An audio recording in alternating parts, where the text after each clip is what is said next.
So we're live on YouTube and Facebook right now. Should be. I think so. And you ran the intro already? Yeah. Okay.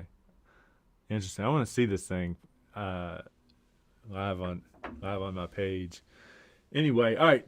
Today we're going to be talking a little bit about something we're passionate about here locally, and that is the Midtown development over at the old Blacksburg Middle School site, right downtown Blacksburg. There's been some news.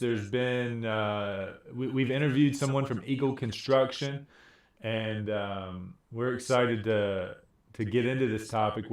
We're excited to be a source of knowledge, of expert level, of everything that's going on in Midtown. That's my goal, is to be the ultimate resource for you, the public, that might want to buy in there or understand what's going on in there, bring you our perspective on there, and actually at some point be a consumer over there, be someone that lives over there and gets the advantages and the benefits of being in a great community like Midtown. So Weston, what the order of this thing, we're gonna go down through our meeting, or our Zoom meeting with the Eagle Construction guy. What was his name again? Brian Busbee. Brian, yeah, great guy. Seemed to be very knowledgeable. And do you want to just go ahead and get that, show that, and then react to that, or did you want to say anything before that? No, I'm good. I think Okay. we can just roll into the interview. Very good. You can hear us? All right, awesome. It says your mic is muted. There we go. Now I can hear me. Awesome, yeah. I promised it was not muted before, so that would have been really embarrassing. But maybe that Zoom just was a bad deal there. Sorry about that, guys. It's all All right. right, man. Hey, I appreciate. Give me some volume over there so we can hear him a little bit better. I appreciate your time, man. Yeah.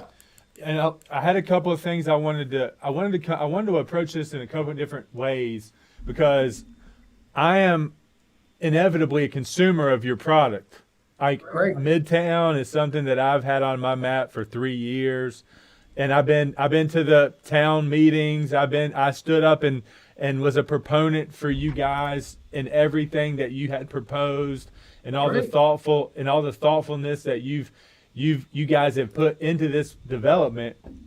I've been on board from day one. I just think it's going to make an impact in a positive way on this community. We need Awesome. a community like what you're going to be developing. So I had some questions about that, on like me being a consumer. But if you want to tell us who you are and Eagle Construction and all that stuff, give us that first. Yeah. So just so I make sure I got it right, you're Scott, right? I'm Scott. And Weston. I'm is that Weston, right? yep. Okay. Just want to make sure I got everything straight here. So cool. Well, so a little background on us. So I'm the VP of Sales and Marketing. So I've been with Eagle for a little over 3 years now. And I joined here new to new home sales, but a lot of customer experience and leadership in my past. So really what I brought to Eagle was more about the customer journey and then developing the sales team and the people. And I've learned the home building and the quality, that type stuff along the way, really. Eagle, we started back in 1984, small builder. The founder is now our chairman emeritus. He's still involved, kind of, dabbles and helps advise a little bit. But really, what we've done is we've grown to be more of a smaller builder with the benefits and kind of the purchasing capacity of a bigger builder. And what we say is more of a family builder. We are now owned by a Fortune 500 company, but very decentralized, whereas we manage ourselves and, we talk with them quarterly, but from our ability to make changes and decisions that are important to the home building business rests solely with us as a leadership team. So we're fortunate from a financial standpoint to have that backing, but and their goal is long-term investment, not short-term. So it works out really well for us. As a company, the thing that's really different than us is our ability to really listen to the consumer and the buyer and make sure that they're getting what they want. What we found, and definitely since I've been in the business, when you deal with a lot of builders, especially folks building, more than 50 plus homes a year, your choice is limited. And you might get to choose, cabinets and countertops, but moving walls and doing things, if you want to do that, you're ending up in the custom space. We tend to fill that void where our, really USB is someone starts with our plans, but then if you want to tweak it and you want to move this wall, you want to make this room bigger, add this, do that, we can do that. We've got a full catalog of options, but we also allow your own personalization way more than just the finishes, the flooring, the carpet, those type things, really everything about it. So what we found is that we find the buyers, typically our typical home buyer is not a first-time home buyer. While our project out at Givens Farm has kind of bucked that trend, we've got several first-time home buyers. But we think our Midtown deal, there'll be some first-time home buyers, but if they are a first-time home buyer, they're going to be much more educated as to what they want. They may have been.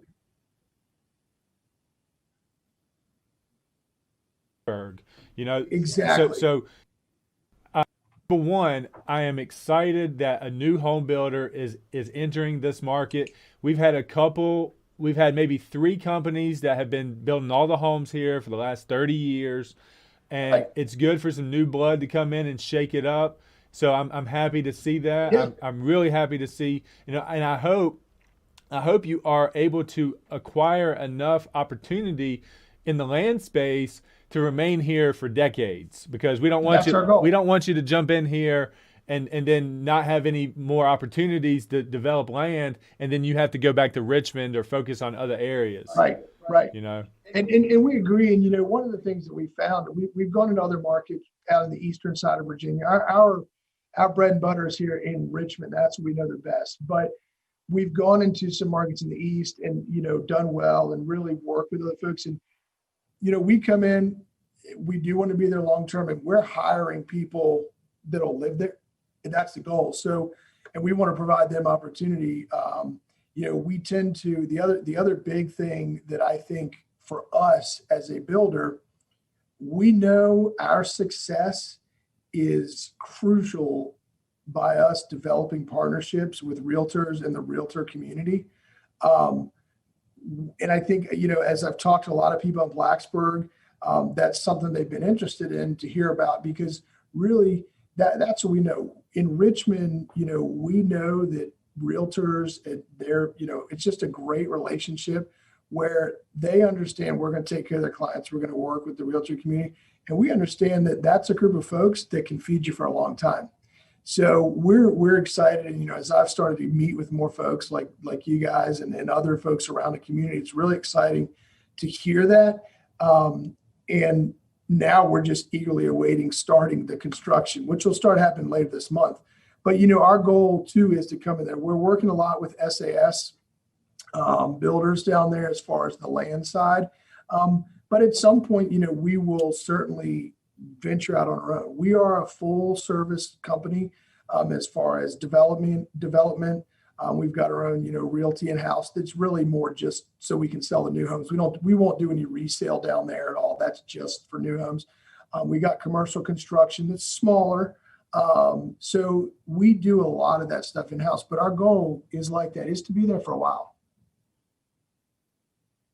You said that you want good, solid relationships with the realtor community. I mean, there's 50 of us out of maybe our 400 members here locally that do all the production, and we really would appreciate a builder that values the relationship, that doesn't always try to step in front of the relationship. And I mean, I know you guys are going to sell a lot of these yourself without us, but when we have a customer and you're willing and open and not threatened by us taking that 3% fee that we like to earn to put food on our table, we appreciate that, because it's just gotten to the feeling that the locals here that build homes, are trying to find every way to chop us out of the deal. And it's pretty, I would have to say that it's probably affecting their bottom line when they're doing that. So we hope for a builder that would embrace us, that understands our values, and that we want to sell your product if it's the best product, you know. Sure. And I from what I've seen, you guys are going to be building the best product in the area. Yeah, That's well, thank from what you. I've And- seen. And that's, look, when we're talking with a group of realtors or anyone, the message that I say is we love to pay commissions, because to me, that's security and a great experience for that buyer. Sure, we do get some folks that might see us on the web or a sign and come in and, they don't have representation, and that's fine. Yes, it helps us a little bit.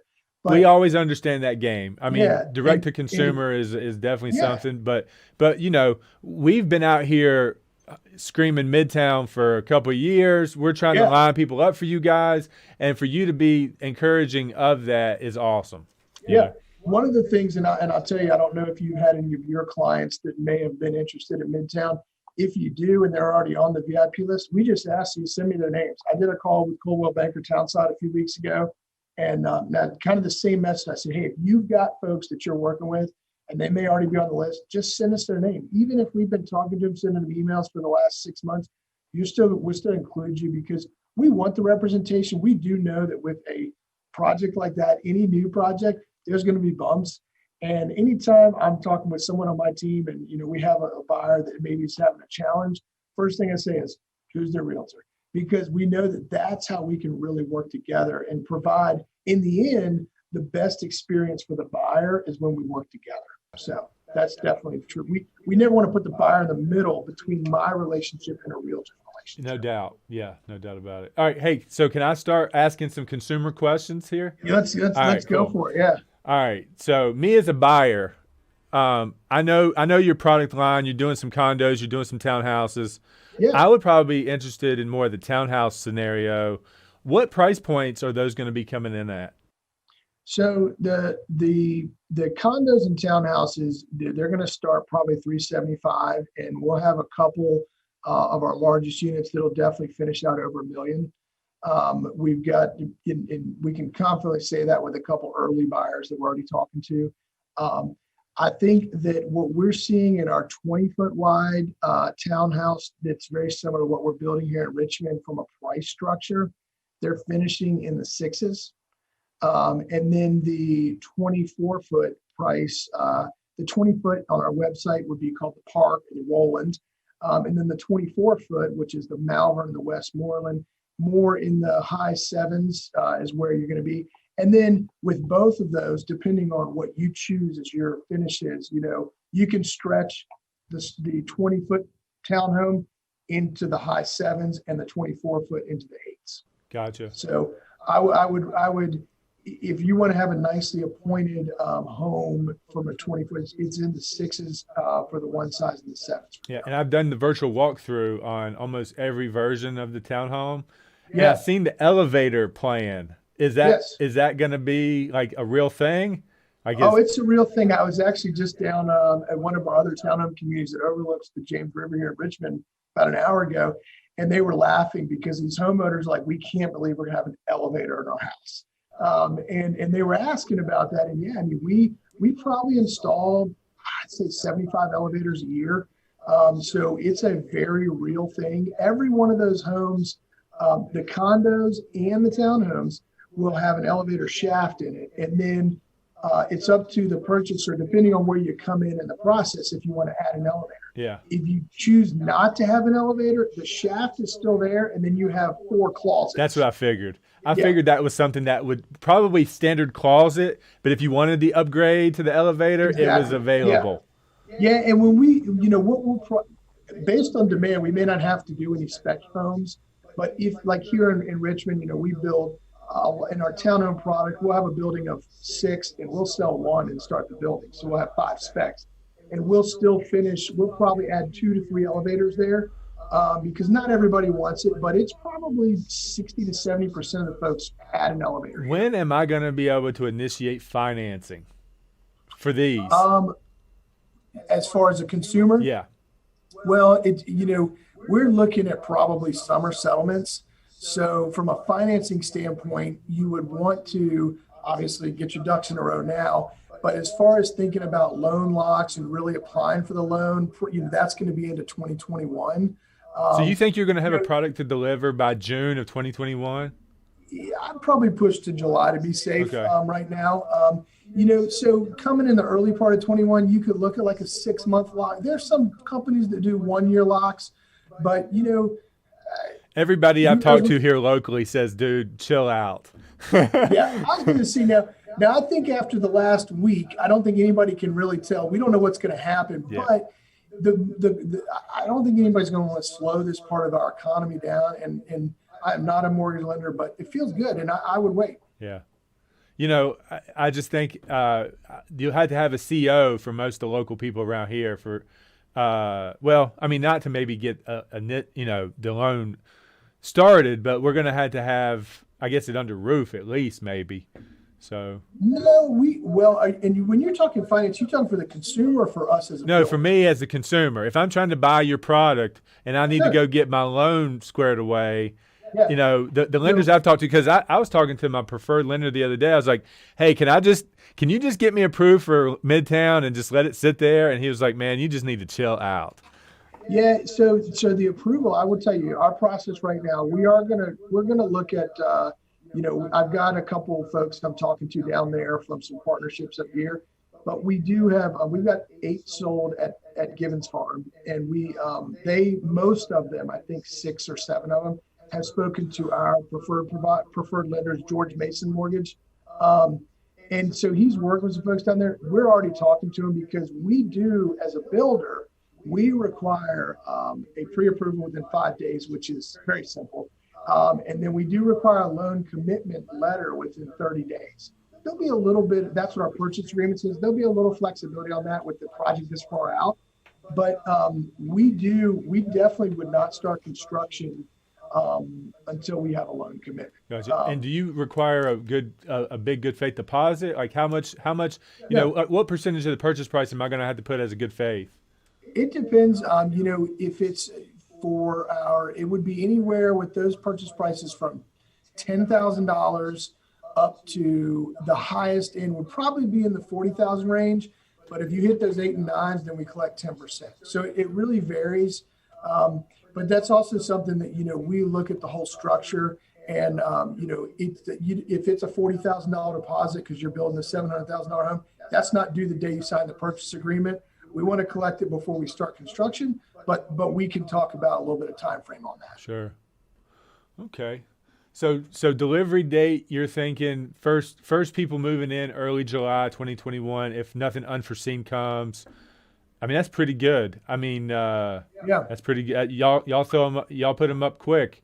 That's pretty for awesome. me as a builder, it's taking too long. I don't like to say you throw them up quick because that's kind of a negative in a lot of people's mind. When you go to speed on these types of things, people get kind of weary of the quality. So we're efficient. Yeah. I'll say that word.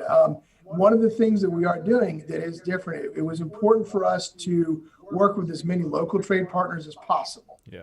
So I know that our framer's local. There's a couple other things I know 100% are local. Yeah. We've never worked with these folks before, so we don't know how efficient, how quick they're going to be. We do have a framing crew here that built a 3-story townhome building. The one I was in today, they framed it in 3 weeks, which we were like, holy moly. Yeah. It's perfectly fine, but that was fast. So we do tend to move. We have a pretty tight schedule, and our hope is that by February, March, we're under construction. However, we know there's weather. I actually graduated from Virginia Tech, and I lived in Blacksburg about 5 years ago with my family too. So I've seen both sides of the track, as I call it, Yeah. as a student and as a resident. And so I know what February and March is down there. So hit or miss, right? Yeah. So we'll have to wait and see exactly when we start. But we anticipate that development to be done and us have lots delivered February, March. That's awesome. That's I'm going to love seeing that. I would love to go get I'm sure y'all are doing this, a time lapse of the start of that to the finish of that. I mean, y'all really need to be documenting that as it goes. I just think that's a cool thing. I wish I did more of is when like when we were developing this studio and we're developing this show, just having some proper documentation of the evolution of it all. I just think that's just so great to look back on. When 50 years from now, we can say, look what happened 50 years ago. Yeah. So I would encourage you guys to do that. We haven't done the time lapse yet. We looked into it once, and actually this might be an opportunity to think about that. The one other place we tried, and we couldn't find the spot because it was a premier location. And so no, this could be an opportunity. That's a good idea. Yeah.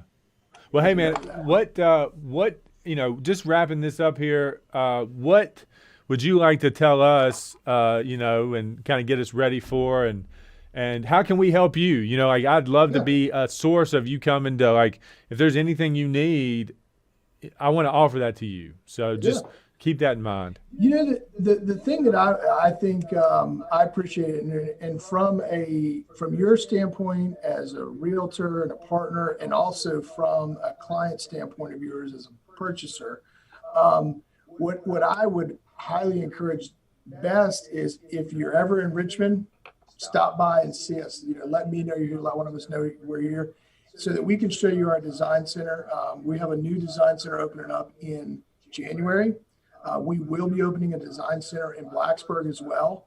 Looking at some property now, which our design centers, you pick everything. It's not a package on a wall. Yeah. You really have the choice of what you want to do. And that's just another sign of the investment we're making down there for the long term. We wouldn't build a design center for 2 communities. We got to be there for longer. So what I think I'd leave you with is, I really think if we have an educated consumer or someone that knows the business, when you come in and spend a little bit of time looking at our quality, meeting our people, and understanding our process, you really understand what we have to offer. And I think that's where people really see that difference in Eagle. For yourself, if you'd like to come up to Richmond, and experience what we have, we would welcome you. For some folks we brought up here, we put you up in a hotel, we buy you dinner, whatever it is. Really, if that's something you're interested in, we talk about that. And what we do for those that do end up purchasing a home, because our design center experience is more involved, it's usually 3 days. We have actually compressed it into 2, and we do put them up in a hotel, buy them dinner. So really, I think the thing that I like people to take away is what the difference is in Eagle. And, our goal is definitely not that one sale. It's the relationship. We talk about when we're going and looking at and talking to you through a sales process, that's the dating. And then once we sign a purchase agreement, we're now married. Yeah. And that's when the real relationship is, because we have, whether it's our 1 year, 2 year, or 10-year warranty, that, there's obviously more to it than just the numbers, but that's how long we're in this together. And when we're coming into a new market, the most important thing we want to do is enter it the right way, with a partnership mentality with, whether it be the vendors or the realtor community, but then also as a great experience and, driving good value for those consumers. So our, goal is not only, I think, for someone to take away, each individual homeowner is crucial, but we're in it for the bigger picture. We know that we can't win the long term without taking care of every homeowner along the way. And that's really, what we do. We go the extra mile. We look at, things differently. We understand there's going to be challenges. We're upfront. We provide that clarity. And, we look to provide the smoothest experience while understanding that we're going to have some bumps on the road. But we know that at the end of the day, our quality and that product that's delivered, people really, really are happy. Yeah. I mean, it is for sure going to be bumps in the road. This real estate thing, this purchasing of a home is one of the toughest things anybody's ever going to do. So right. We're rooting for you, man. We want you guys to be the best product in town. I am glad to see new blood come in, and let's, hopefully you guys make the impact I think you're going to make, and that you're here to stay. That's what I'm hoping for. Well, thank you, Scott. We appreciate that for sure. Yeah, man. And we're right there with you, obviously, and we really sincerely hope that's where we end up. Yeah. So if I can ever be of a resource, you got to open. It's open all day. Just get at me. However, email, Facebook. Yeah. Phone call. If you need something here on the ground, let me know. Sure. Okay. Yeah, we're down there pretty often. So, next time we're coming down, I don't know if y'all are in the office or. Yeah, we stay. I get about a couple hours in the office every day. My team, they're all here. If you message us, hey, if you're in town and you want to stop by, and you just let me know, I'll certainly be here to talk to you and meet you face to face. We love to. Which office or where are you guys located? I'm on South Main Street in Blacksburg. I'm right before the Wilco gas station, right across the street from the Courtyard Marriott. Yep, I know. It's an end cap right there on the corner, right? Correct. Yep. I've seen that one coming in. I know there's a few offices that, I used to look for different things in my old business. Now I'm like, all right, where are all the Realtor so right. That's real convenient to us. So I would definitely look you up, next time we're coming in town. We've got two guys that are the sales force down there. They're down there a little bit more regularly.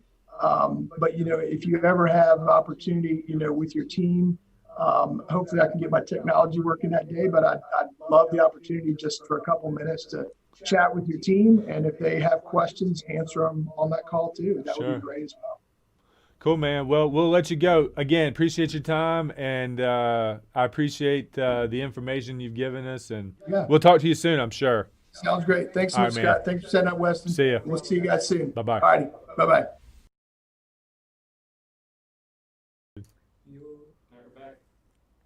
All right. So that was our pre-recorded meeting with the guy from Midtown, Brian, right? Brian. Okay. I hope to have a great relationship with this team and be able to usher a lot of people into that community. Next is some interesting news that we've found about how this is going to be. Some of this is going to be paid for and taxed, and somewhat discouraging. Yeah. But at the same time, there's been a good point made that if you're gonna be able to afford this lifestyle, then the tax that they're gonna put on you is going to be affordable. A very debatable topic, and what the money's going to be used for. For the parking garage, just making sure that when that parking garage is funded, that tax is then eliminated, or if it's not eliminated, that money keeps coming into the community to better the community and provide value for the community and doesn't go to other things outside of Midtown. So there was a committee, I guess a town council meeting, that they decided to put in a tax increase on just this community that's 20 cents on top of the normal Blacksburg town tax rate. And what's the normal tax rate in Blacksburg? Do we know that? Like 20, I want to say it's like 26 cents or something like that. I think it's more than that. But anyway, they're pretty much if you bought in here, if you paid according to our great lending partner Dave Sheeler, we had a conversation before the show, and what he was estimating your tax rate to be on $500,000 at the standard tax rate that Blacksburg has is about $1,000 a year for just the town of Blacksburg. Well, what the town of Blacksburg is doing, if you go into Midtown, is putting 20 cents more on top of the normal tax rate. Let me stop you right there. Is your mic muted? Yeah, I think so. Is it fine? Yeah, it's on now. Okay, all right. Still getting through Weston. But Okay. Yeah, now All right. So anyway, the situation here is that if you bought a house for $500,000 in Blacksburg, the Blacksburg town taxes would have cost you $1,000. Now that's not including the Montgomery County taxes, I don't believe. So we're just talking about actual Blacksburg tax rate. It would cost you $1,000 to own a $500,000 house, and now it's going to cost you another $1,000 when they add 20 cents on top of that if you want to live in Midtown. So it's going to be $2,000 for Blacksburg plus Midtown, not including what Montgomery County is going to charge as well. And I could be wrong on that. Dave, if you're watching, chime in on that. And if it is including Montgomery County, let me know. But from what our conversation was, it sounded like you were just breaking out what the town of Blacksburg's charging on a $500,000 property versus what you would be charged if you actually lived in Midtown and you had that added 20 cents extra on top. So This is what it currently is.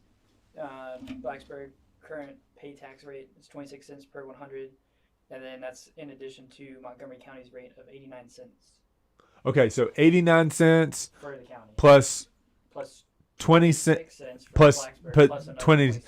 Gotcha. So you're going over $1 per 100 in that scenario. Pretty much, yeah. Yeah.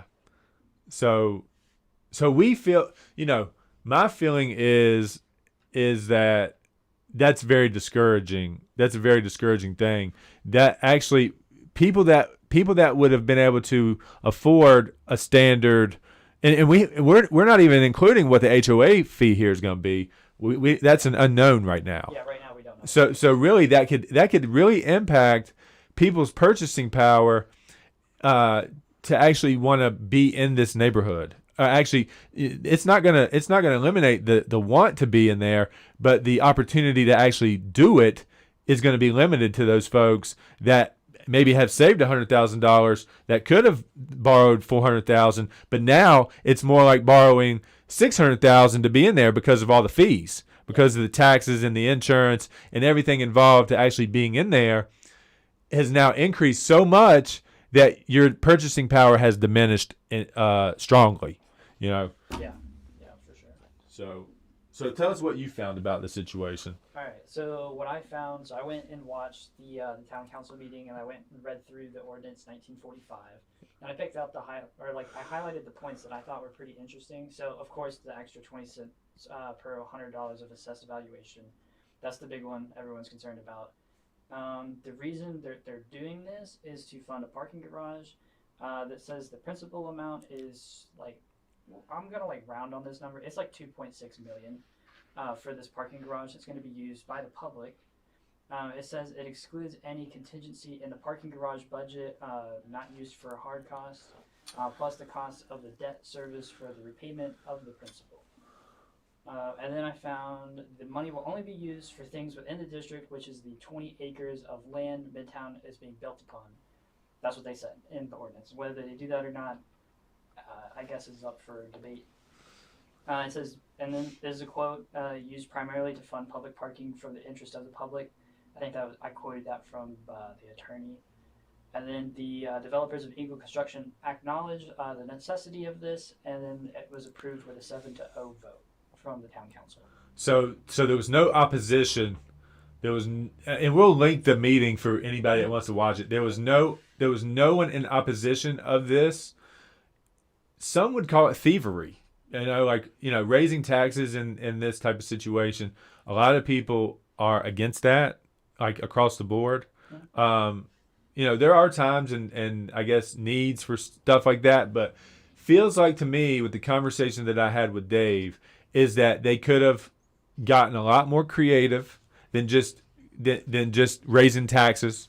They could have requested bond, or they could have had a public debate about this. This was, unfortunately, the times that we're living in, and there's a pun intended of this statement I'm about to say, is that they got to use the mask of COVID to have no public opposition in the room to stand up and speak, because no one wants to be in these meetings. No one wants to come to this stuff. So for them to unanimously agree to this with no real insight from the public that actually cares about the neighborhood, that wants to be involved in the neighborhood, that should have a say, that the opinions need to be heard. I just think it's disappointing. How many people usually turn out to these town council meetings? I mean, in situations like this, I would say none. Yeah. Well, yeah. A handful at least. Okay. I know when we were going for the approval, when it was being debated on if this should be or not be, the room was packed. Gotcha. Yeah. Okay. So, yeah, I mean, it's not like people didn't know about it. It was more of like people didn't want to go because of This was COVID. a Gotcha. very minor thing for people because the normal resident of Blacksburg Mm. is probably not going to sell their house in Blacksburg to move to Midtown. Yep, probably. This is going to be a migration center for people outside of Blacksburg to come to Blacksburg. Yeah. And that's what they forgot. The town council forgot that this is a migration center for the community. Okay? This is something that's going to bring people from outside of Virginia, to this area. Yeah, no, So I agree. so like because it's a townhouse, it's not like an actual house. You would go from a townhouse to an actual house. well, no, they have everything. They're going to have condos and townhouses and primary Okay. residence. Okay. That what you saw in the meeting was just what I was interested in. Gotcha. Yeah. I didn't know that. Yeah. So realistically speaking, is if this is a migration center for the community, they just made it harder to do what their goal was. Right.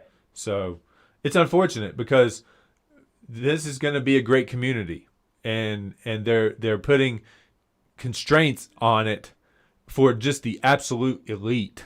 Yeah. In my opinion. It definitely feels like that they saw this opportunity of like, oh, the minimum house price here is like $400,000, and they were like, well, we can throw this tax on them, and they probably won't notice. It's Well- kind of what it feels like. Well, initially they just because it's been branded so great because of Eagle Construction and all the things that are involved with this community, the branding play that they've got, Midtown. I mean, it sounds cool. Yeah. It sounds like a place that you'd want to be. Yeah, it's right? Right in the middle of it. So they're taking advantage of the brand that they've had someone else build to then strip 20 cents more away from those people that actually want to be in there. Yeah, the Yeah. question is how upfront are they going to be about it? Is it going to be you get to the to sign the contract and then find out about it, or are they going to tell you upfront? Well, it seems like everything that's been talked about in the meeting, in the council meeting, and from the talks we've had with Dave, they've got to make sure that that's disclosed within their transaction fee sheets, Okay. and like it's going to be all up front. But here's the thing: it's like I said, with a heavy HOA and heavier taxes, it's going to limit people. People might have $100,000 saved up, but can't afford a $650,000 loan. Even though the price says $450,000, all the fees are going to be mirroring what they would have actually paid at $650,000. Right. So there's the mirage of it all. You also have to look at it from a business perspective, because there's going to be businesses that are going to be there, and they're already having businesses downtown close. Yeah. So now it's going to be even harder for a business to go and move in there Yeah. and do well. Yeah. So unless they, put businesses there that aren't like traditionally retail, but I feel like they would be. Well, it's going to be very interesting, the dynamic of the culture of the business community over there. Who's going to be able to afford $30 per square feet? Yeah. Who's that? Who is that? It's not a restaurant. It's not a gym. It's not. It's only big tech, high-end companies that are going to be able to take that space, or somebody that is maybe naive that space will garnish the revenue that they need. Yeah. Kind of like me. Yeah. So like, what? All right. So the parking garage gets built. All right, and we just say like that happened. Yeah. They said they were going to get rid of it after It's they funded. after it's funded and paid down. How would they keep it? Like, I can't see a way for them to justify keeping that 20. They're not going to want to let it go, but like I don't even think that there's a way for them to keep it. Oh. Like, that would be rational for the people that are living there to be like, yeah, we would want that. So what needs to happen is somebody needs to be overseeing that and holding the people accountable, because if you don't ever make it an issue, if you don't ever make it, hey, it's time to let that 20 cents go, they're just going to keep collecting it, and they're going to secretly appropriate it to something else. Yeah. You know? Like, what would they, like, amend it? And They then would say, amend like, it. They like, okay, we Yeah. have this fund, we can now use it here or whatever. Exactly. So, Yeah. Yeah, that kind of sucks. Yeah. And we just know throughout history that once a tax starts, even if they say that this is going to go away at some point, I don't know within history when that's ever happened. It's pretty hard to get rid of it. Yeah. So, yeah. So, to kind of wrap up that topic, I mean, what's our runtime here, Sky? We're at 40 minutes. Okay. I mean, this might not be, our normal hour-long session because we kind of hitting everything. We love Midtown. We don't like when we see, in the dark type decisions made with no public engagement in a situation. So we just wanted to make everyone aware that might consider Midtown. This video might live for a while. We hope that when people search Midtown Blacksburg, that we would be searchable, that they would find our video, and that you, the public that's watching now, is more informed about what's going on. We just need more people to be engaged in the political process. And that's what I hope to encourage, is that anything that gives you energy about something, even if you're mad about it or happy about it, you need to take action and voice your opinion. So that's kind of what we're doing here. So I hope we've educated you guys a little bit on what's going on. What else we got? That was Andrew from New River Engraving just commented on our YouTube video. Yeah. And they said, it sounds like they're increasing taxes on those who would opt in to that tax to be in that space, keeping from taxing anyone that will not be in Midtown. But it's a public parking garage.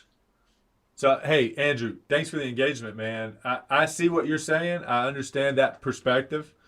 But there could have been other things done than levying that on that community for something that is for all of the public in the town of Blacksburg.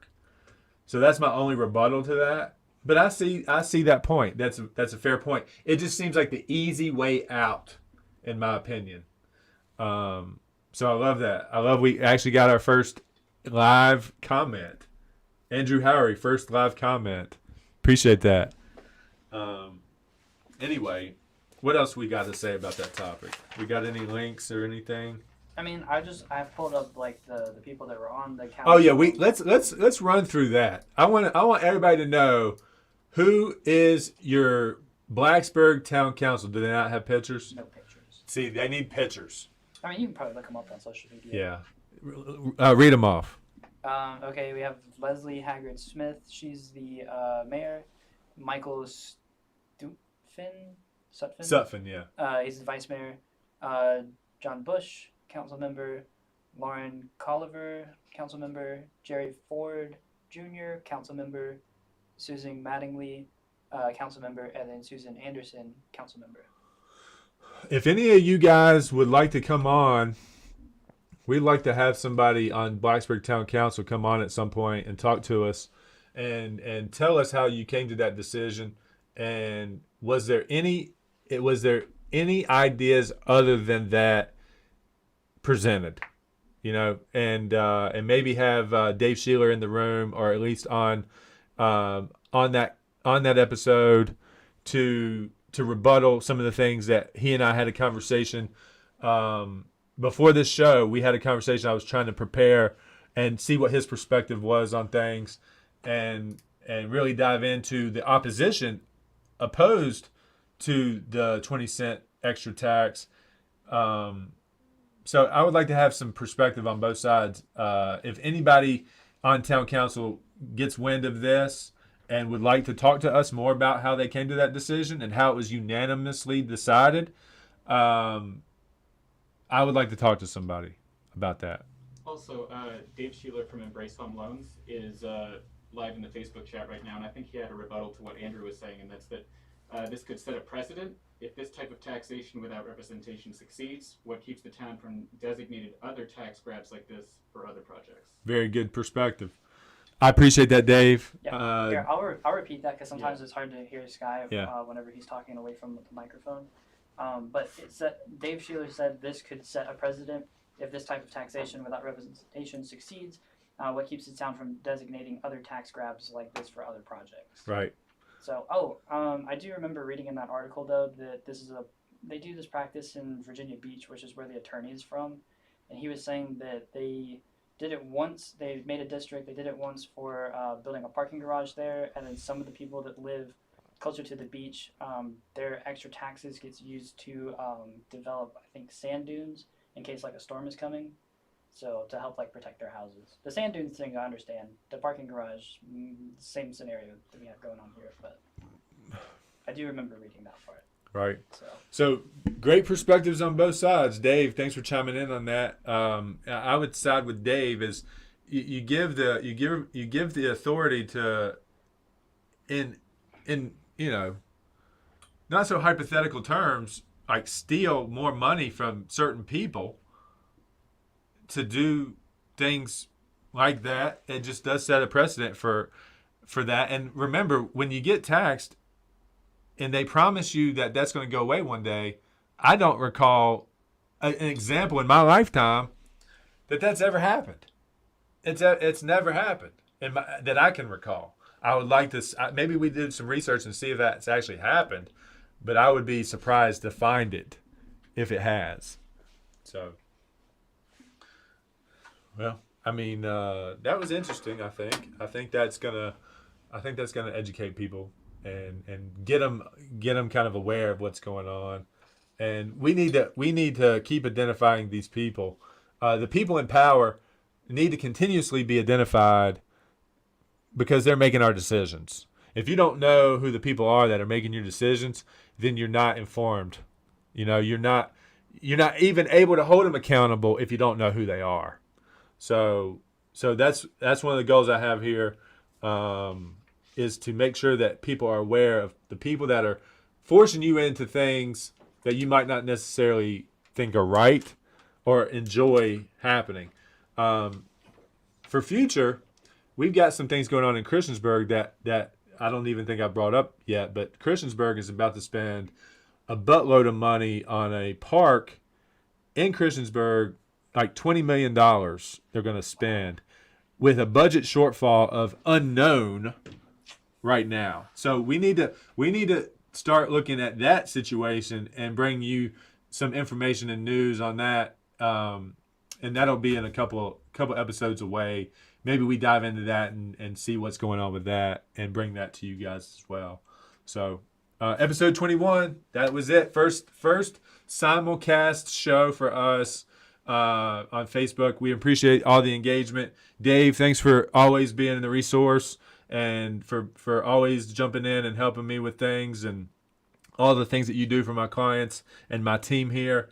You are actually an instrumental part of my team, so I appreciate that. Dave Sheeler, Embrace Home Loans. If you're looking for a mortgage, if you're a first-time home buyer specifically, Dave is going to be the best source for you for your mortgage needs.